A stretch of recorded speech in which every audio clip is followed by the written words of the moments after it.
हम अपने नए पाठ की शुरुआत करने जा रहे हैं और सबसे पहले आप लोग मेरी बात को ध्यान से सुनिए कि आज जब आप सुबह उठे तैयार होने के लिए, तो जो आपने तैयार होने के लिए क्या क्या चीज का इस्तेमाल किया? पानी। एक बच्चा। हाँ, साबुन का, पानी का, वस्त्र, यूनिफॉर्म, जो आपने अपना यूनिफॉर्म पहना, यूनिफॉर्म के साथ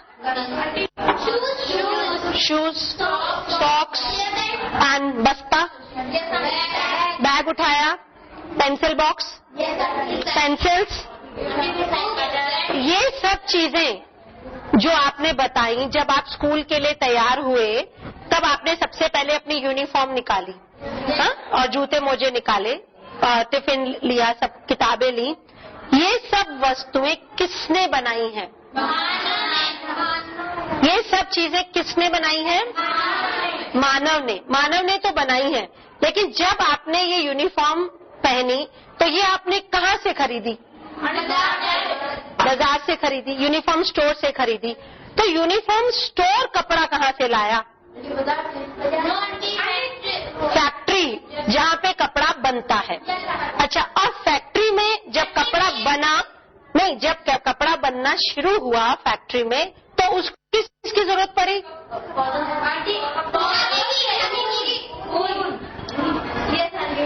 धागे की।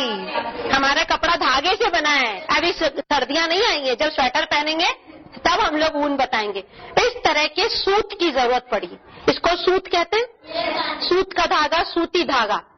हमें उसको सूत के यार्न्स होते हैं जिसके ऊपर वो धागा चढ़ाते हैं और कपड़े की बिनाई होती है और कपड़ा तैयार होता है। तो उस कारखाने में जब ये आपकी का कपड़ा तैयार हो रहा था तो तब उन्होंने पहले सूत मंगाया और फिर सूत से कपड़ा बनाया। कपड़ा बाजार में आया, उस बाजार से यूनिफॉर्म स्टोर में आया, फिर उसको दर्जी ने सिला। तो ये पूरा प्रोसेस हुआ। जो ये धागा है, क्या ये किसी पेड़ पर उगता है? ये धागा किसी पेड़ से तोड़ा गया है, लेकिन इसमें रुई इस्तेमाल हुई है। जो उत्पाद है वो पेड़ है, मतलब दिया हमको पेड़ ने है। जो सूती धागा है, तो जो रुई का पौधा होता है उसमें से पहले रुई के फूल निकाले गए, उसको काटा गया सूत को, उसके लंबे लंबे रेशे बनाए गए, उसके धागे बनाए गए, तब जाकर हमें ये वस्त्र दिखाई दिया। इतना लंबा प्रोसीजर हमें करना पड़ा, तब जाके आपने ये वस्त्र पहने। इसी तरीके से जितनी भी चीजें हम लोग देख रहे हैं, अब अगर मैं कहूं जैसे ये डब्बी, ये चश्मा, इसमें चश्मा रखते हैं ना हम लोग, ये चश्मा, डब्बी, ये स्विच, ये कांच, ये सब चीजें कहाँ बनती हैं? फैक्ट्री में बनती हैं। और फैक्ट्री को फैक्ट्री यानी कि कारखाने, मतलब कारखानों में बनती है और इनको कच्चे माल की जरूरत पड़ती है। जैसे अब ये पेपर वेट है, इस पेपर वेट को बनाने के लिए कांच चाहिए, तो कांच का पहले भंडारण होगा, कांच खरीदा जाएगा, तभी तो ये हम चीज बना पाएंगे। इस स्विच के लिए हमको ये बैकलाइट चाहिए, ये मेटल चाहिए। तो ये सब मानव ने क्यों किया? अपनी सुविधाओं के लिए। आज के जमाने में जो आप मानव निर्मित वस्तुओं का एकदम, मतलब जिसको कि गिना नहीं जा सकता है, इतना बड़ा भंडार है कि नहीं है? अगर मैं तुम लोगों को लिस्ट बनवाऊं कि मानव निर्मित वस्तुओं की लिस्ट बनाइए, तो हम लोग लिस्ट नहीं बना सकते। आज हमने अभी ये जाना कि मानव निर्मित वस्तुएं क्या हैं, लेकिन कुछ वस्तुएं जो हम चारों तरफ देखते हैं वो ऐसी भी है जो मानव ने नहीं बनाई। तो किसने बनाई? या फिर भगवान ने, या फिर साइंटिस्ट जो बनाएगा वो मानव निर्मित हुआ, क्योंकि साइंटिस्ट भी तो मानव है। हमने पूछा जो मानव ने नहीं बनाया, प्रकृति। कुछ वस्तुएं प्रकृति में अपने आप ही होती है या अपने आप ही बनती हैं। कुछ उदाहरण,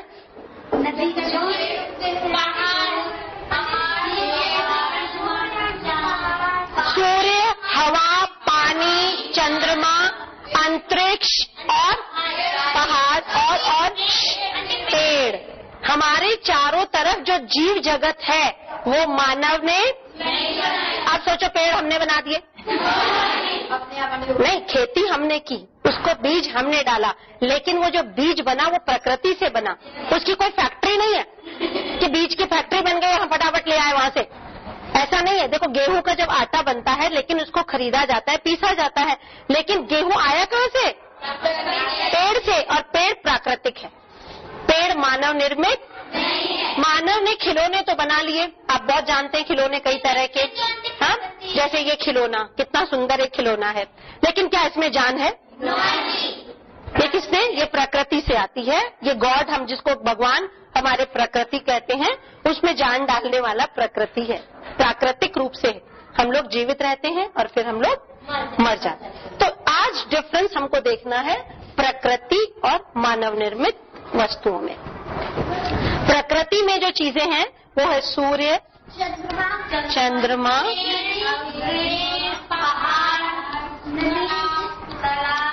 जितनी भी चारों तरफ चीजें हमें दिखाई देती है जो मानव ने नहीं बनाई हैं, वो सब प्राकृतिक चीजें कहलाती हैं। और उसमें प्राकृतिक वस्तुओं का इस्तेमाल करके ही हम लोग मानव निर्मित वस्तुएं बनाते हैं। और मैंने आपको ये बताया था धागा, लेकिन जब ये धागा बना तो इस्तेमाल तो पेड़ ही हुआ। भले ही इसको मानव ने बनाया, भले ही जो मैंने ड्रेस पहनी है ये फैक्ट्री में बनी है, लेकिन इसके बनने के लिए जो धागा है वो तो मुझे प्रकृति से ही मिला।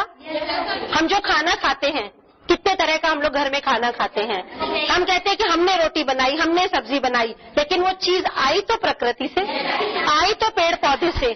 तो मानव ने अपने हित को देखते हुए, उसके उपयोग को देखते हुए इन प्राकृतिक, सब लोग ध्यान से सुनो, इंसान ने युगों युगों से ये बात चली आ रही है, जब से ये पृथ्वी बनी है, जब से यहाँ जीवन का आरंभ हुआ। पहले के लोग क्या ऐसे वस्त्र पहनते थे? क्या प्राकृतिक चीजें ही ज्यादा इस्तेमाल होती थी और ये वस्त्र वगैरह कुछ नहीं होता था, पेड़ के पत्तों से ही अपना शरीर ढक लेते थे। लेकिन जैसे जैसे मानव ने प्रगति की, विज्ञान ने प्रगति की, तो हम लोगों ने उसको क्या किया, उन चीजों का इस्तेमाल करना सीखा और उन चीजों का उपयोग कई तरीकों से करने लगे। और अब तो मानव निर्मित वस्तुओं की असंख्य वस्तुएं हैं कि हम लोग गिन भी नहीं सकते। अब तो मानव उड़ने भी लगा है, केवल जो सपना होता था कि मानव कभी उड़ेगा, अब तो हवाई जहाज में उड़ता भी है। और कई तरह की चीजें आप घर बैठे स्विच दबाते कंप्यूटर में देख लेते हैं। तो अब तो उसकी कोई सीमा ही नहीं रही। तुम तो बैठे होते हो, लेकिन आप भी गुब्बारे में बैठ के उड़ सकते हो। अगर आप हीलियम और हेलोजन के गुब्बारे, जो आजकल जैसे पैराशूट्स वगैरह हैं, अगर हम लोग इसमें एक स्पोर्ट होता है, वाटर स्पोर्ट्स होते हैं, गेम्स होते हैं, तो जब आपको उस गुब्बारे के साथ बांध दिया जाएगा और आप किसी के भी जगह पे चारों तरफ चक्कर मारोगे, तो आपको यही लगेगा कि आप भी चिड़िया बन गए हो, कि आप भी चिड़िया की तरह उड़ गए हो। हालांकि हमारे पर नहीं होते, हम नेचुरल तरह से नहीं उड़ते हैं, लेकिन मानव ने वो भी साधन बना लिया है कि हमें उड़ने का आभास होता है कि हम उड़ रहे हैं। हालांकि हम सच में नहीं उड़ पाते हैं, लेकिन एक आभास होता है। और वो आभास आपने सर्कस में भी देखा होगा कि लड़कियां एक जगह से उड़ के दूसरे झूले में जाती हैं, उनके पीछे परियों के जो वो पंख लगे। लेकिन वैसे इंसान के लिए सच में उड़ना बहुत ही मुश्किल काम है, क्योंकि वो प्राकृतिक नहीं है। प्रकृति से ये मिला। और मानव निर्मित में मैं आपको लिस्ट नहीं बताऊंगी, क्योंकि लिस्ट बताएंगे तो कभी खत्म ही नहीं होगी। अगर मैं यहाँ से लिखना शुरू करूं, मेज, कुर्सी, किताब, duster, switch, bottle, mobile, purse, लिखते चले जाएंगे मानव निर्मित वस्तुएं, और कभी खत्म नहीं होंगी। पहले इंसान ने अपने शरीर को ढकने के लिए, जब पत्ते वगैरह खराब हो जाते थे, तब उसने जानवरों की खाल का उपयोग किया कि वो फटती नहीं थी। फिर उसको रेशे दिखाई दिए ऊन के, उसके बाद उसको धागा दिखाई दिया। और जो कृषि है, क्या उसमें भी है ऐसा? जो किसान गांव में रहते हैं वो कौन सी वस्तुओं का इस्तेमाल करते हैं? प्राकृतिक के मानव निर्मित? पहले प्राकृतिक होता था कि जो हल वगैरह होते थे, पत्थर के औजार होते थे, लेकिन अब निर्मित हैं। अब तो लोहे के ना ट्रैक्टर्स हैं और ट्यूबवेल्स हैं। तो केवल आधुनिक शहर में ही नहीं, गांव में भी ज्यादा से ज्यादा मानव निर्मित वस्तुएं इस्तेमाल की जाती हैं और उन्हीं से ही हमारा जीवन क्या हुआ है और सुविधा। हम लोग इतनी सुविधाओं में जी रहे हैं। पता है पहले जब रोटी बनती थी तो हाथ से पहले घर में औरतें उठ के चक्की चलाती थी, आटा पीसती थी, और अब क्या होता है, अब पिसा पिसाया आटा हम लोग बाजार से खरीद लाते हैं। हम लोग गेहूं लाते ही नहीं है, पिसा हुए आटे के पैकेट ले आते हैं और उसी से खाना बना लेते। पहले कुएं से पानी भरने जाते थे और अब तो ये सब प्रगति जो हमारी हुई है वो इसीलिए हुई है कि मानव ने सोचा कि अगर मैं इसको ऐसे करूं तो ये मेरे लिए बहुत ही सुविधा की बात हो जाएगी, मेरा जीवन सरल और आरामदायक हो जाएगा। क्या आप आजकल जो इस 21वीं सदी में जी रहे हो, मानव निर्मित वस्तुओं के बिना अपना जीवन सोच सकते हैं? सुबह जो पेस्ट करते हैं ना, स्टार्ट करते हैं हम लोग जीवन, अपना जिंदगी का शुरुआत, वो भी मानव निर्मित है। और पहले कोयले से, नमक से, मंजन से। और अब कोई एक दिन पेस्ट ना हो घर में तो लगता है कि पता नहीं कहाँ चले गए, मतलब कैसे जीवन हम लोग स्टार्ट करेंगे। अच्छा, अब ये क्लियर हो गया ना सबको कि मानव निर्मित क्या होता है और प्राकृतिक क्या होता है। दोनों में अंतर बिल्कुल क्लियर हो जाना चाहिए। और मानव निर्मित जितनी भी वस्तुएं होती हैं सब बनती प्राकृतिक से ही हैं। प्राकृतिक वस्तुओं के बिना वो चीजें नहीं बन सकती। मानव निर्मित में हम लिख देते हैं एक दो उदाहरण, मेज, कुर्सी, पेंसिल, वायुयान, ट्रक। मैंने कहा ना इसकी अनलिमिटेड लिस्ट है कि लिस्ट इसकी खत्म ही नहीं हो सकती है। अच्छा, इससे पहले कि हम लोग ये कुकर एंड ये गैस एंड इसकी बातें करें, उससे पहले भी तो कुछ मानव ने किया था। चूल्हे पे तो बनता था, और बर्तन मिट्टी के। गांव में तो अभी भी होता है मिट्टी के बर्तन। हम लोग अभी भी घड़ा मिट्टी का ही बनाते हैं जो पानी ठंडा करता है। तो जब ये धातु का आविष्कार नहीं हुआ था, जब इंसान को धातु के बारे में जानकारी नहीं थी, तो उसने मिट्टी को गीला करके ही बर्तन बनाना सीख लिया था। क्योंकि मानव की प्रकृति या प्रवृत्ति ऐसी होती है कि वो एक चीज से संतुष्ट नहीं होता। जब वो एक चीज सीख जाता है तो उसको लगता है मुझे दूसरी भी सीखनी है, मुझे तीसरी भी सीखनी है।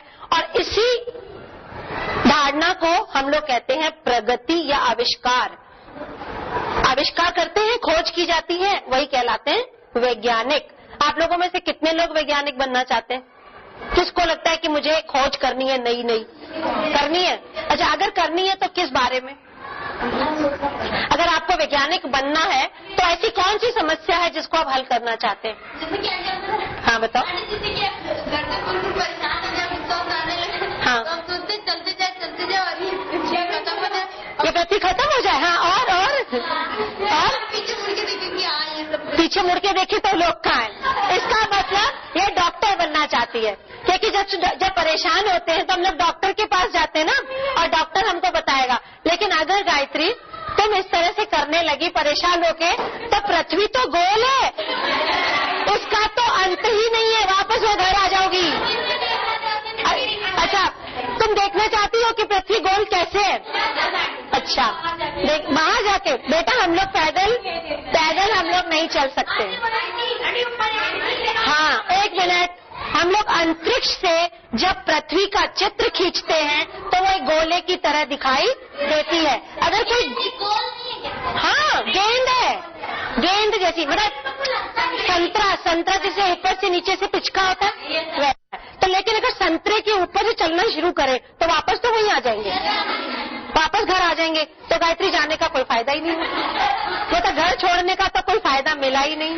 लेकिन हाँ, ये एक अच्छी सोच है कि हम ऐसा सोचते हैं। और क्या वाकई तुम लोग सोचते हो पृथ्वी गोल है? तुम लोग विज्ञान के स्टूडेंट्स होके ये नो नहीं कह सकते, क्योंकि तुम लोगों ने दिन रात पढ़ा है कि दिन रात का बनना कैसे होता है। अब अपने टॉपिक पे आ जाएं। ये अंतरिक्ष के बारे में जब हमारा लेसन आएगा तब हम पढ़ेंगे कि लटकी हुई कैसे है पृथ्वी, ग्रह का चक्र क्या होता है, सौर मंडल क्या है, ये मैं आपको अगले लेसन जब अपने को पढ़ना है उसमें बताऊंगी। आज हम फिर से अपने टॉपिक पर आ जाते हैं। ये बात हमें क्लियर हो गई कि हम लोग किस तरह से मानव निर्मित वस्तुओं की उपयोगिता, ये हमने जान ली कि जितनी भी मानव निर्मित वस्तुएं हैं सबका कोई न कोई उपयोग है कि नहीं है। लेकिन मानव की जो प्रवृत्ति है वो बहुत बुरी है। बताइए कैसे?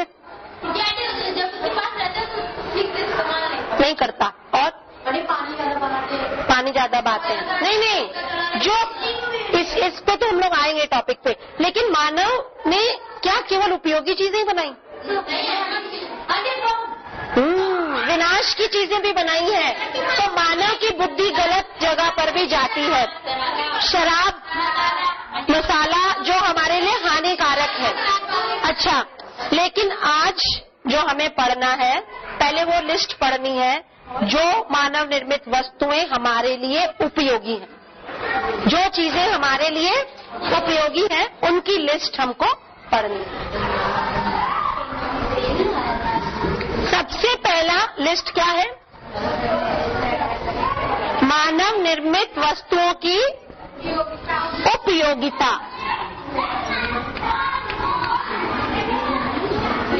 सबसे पहली उपयोगिता बताइए। वस्त्र। नो, पानी तो प्राकृतिक हो गया। भवन निर्माण।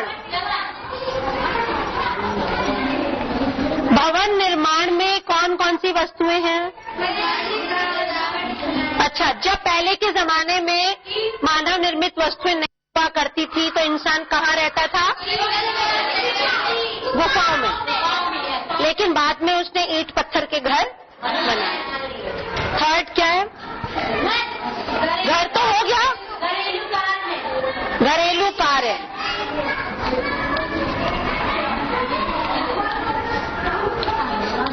उसके बाद कृषि। घरेलू कार्य के बाद कृषि।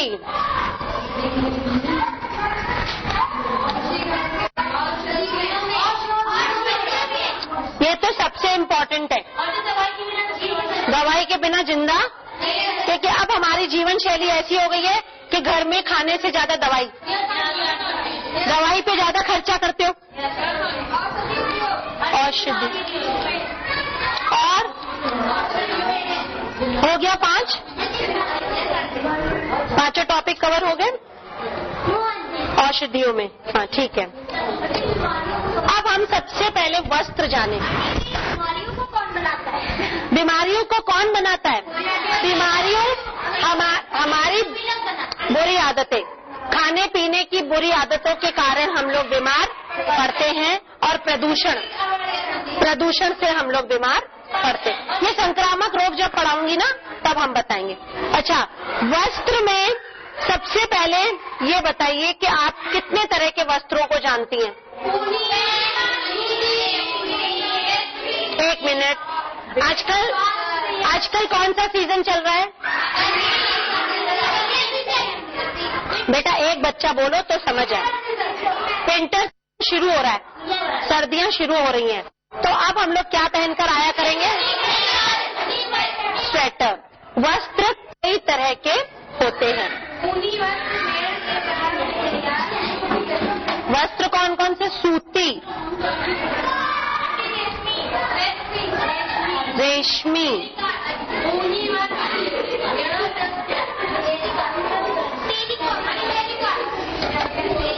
बेटा बातें नहीं। और कौन से वस्त्र आप लोग पहनते हैं?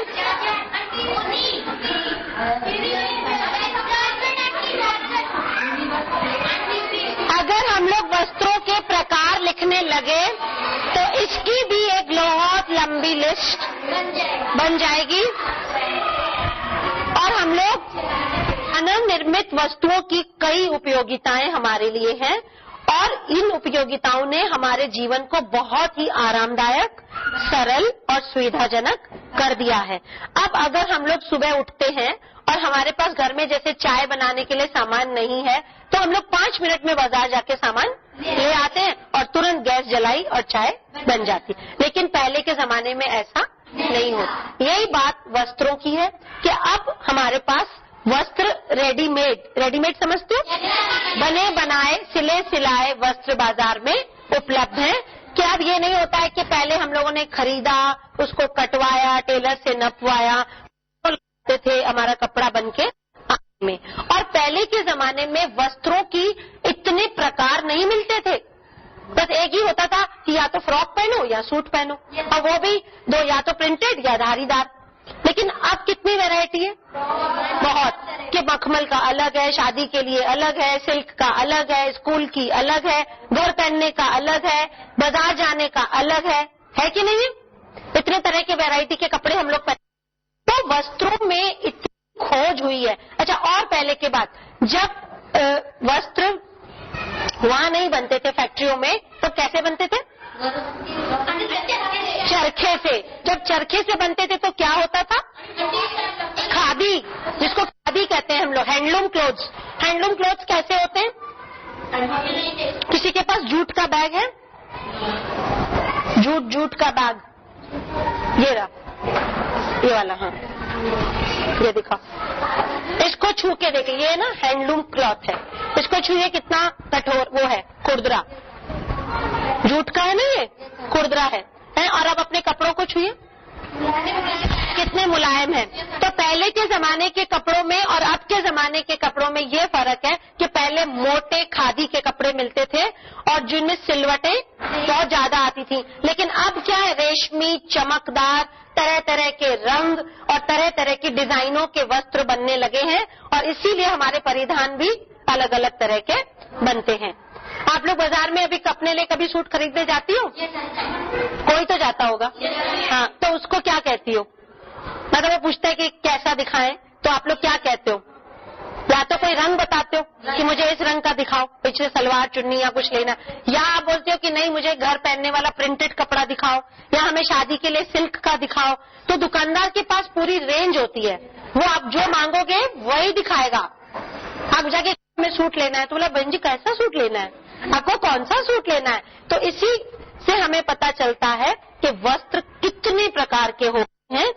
और रेडीमेड वस्त्र तो मिलते ही है, सिले सिलाए जीन्स एंड वो। और एक और नया चीज बताऊं, जो बनियान हम लोग पहनते हैं, होजरी मटेरियल, वो बुनाई की तरह हम लोगों को, जैसे मोजे पहनते हैं हम लोग, तो वो टेलर नहीं बनाता है, वो बुन के निकलते हैं, है ना। तो अब हम जब वस्त्र को डिटेल में पढ़ेंगे, मैं तब बताऊंगी कि सूती वस्त्र और संश्लेषित क्या होता है? जो मशीनों से, रसायनों से तैयार किए जाते हैं पिघला के। जो ये सूती है वो तो सूत से बना, सूती धागे से बना, लेकिन कुछ सूती नहीं होते ना, रेशमी होते हैं। आपको मालूम है सिल्क का कीड़ा जो होता है, रेशम का कीड़ा, उससे क्या बनता है? रेशमी कपड़े, प्योर सिल्क। और ऊन से, ऊन किससे बनती है? भेड़, ऊंट, बकरी, उनकी खाल को काट के फिर उसमें से, हाँ, कंबल। तो ये जो प्रकार हैं वो हमारे अगले टॉपिक में है। आज हमें केवल ये जानना है कि वस्त्र हम लोगों के लिए उपयोगी किस तरह है, कैसे है उपयोगी हमारे लिए, बस खाली पहनने में, और बिछाने के लिए चादर, पर्दे, ये सब ठीक है। और शरीर को ढकने के लिए, सुंदर दिखने के लिए, हम लोग वस्त्र सुंदर दिखने के लिए भी तो पहनते हैं। और दूसरा, जैसे मौसम के हिसाब से वस्त्र पहना जाता है, जब गर्मी तो सूती, जब हम लोगों को ठंडी तो मोटे कपड़े या ऊनी कपड़े पहनते हैं। तो वस्त्र का उपयोग ये है कि एक तो हम सुंदर दिखते हैं, दूसरा हमारे शरीर को ढकने के काम आता है। कपड़े होते हैं नहीं, वो अगली बार है। जो संश्लेषित रेशे का जो हमारा लेसन है, मैं बताऊंगी कि उनमें फर्क क्या होता है और कौन सा कपड़ा ज्यादा अच्छा होता है। कल के लिए एक छोटा सा होम असाइनमेंट है कि हमने आज मानव निर्मित वस्तुएं पढ़ी और उनकी उपयोगिता भी जान गए कि कौन कौन सी उपयोगी हैं। अब जो नेक्स्ट टॉपिक है वो है भवन निर्माण। तो भवन निर्माण में हम लोगों के घर के चारों तरफ हम लोग देख रहे हैं कि घर बन रहे हैं। तो सारे बच्चे अपने अपने हिसाब से एक एक सैंपल लेकर आएंगे। जैसे कोई मिट्टी लाएगा, कोई बालू लाएगा, कोई लोहा लाएगा, कोई छोटा सा ईंटा लाएगा, कोई थोड़ा सा चूना लाएगा, और फिर मुझे बताओगे कि ये भवन निर्माण में कैसे इस्तेमाल हो रहा है। देखो अब यहाँ रास्ते से जाओगे ना, वहाँ बहुत नींव खुदी रखी है, या वो गेरू पड़ा हुआ रहता है, या वो मोरंग पड़ी रहती है, तो एक कागज में भर लेना और कल हर टेबल पे होना चाहिए। जब मैं लेसन पढ़ाऊंगी तो हर टेबल पे हमें भवन निर्माण में इस्तेमाल होने वाली चीजें, चाहे छोटा सा ईंटा ही लेकर आओ, लेकिन लेकर आओगे मंडे को, तभी हमारी रिकॉर्डिंग स्टार्ट होगी। Thank you children.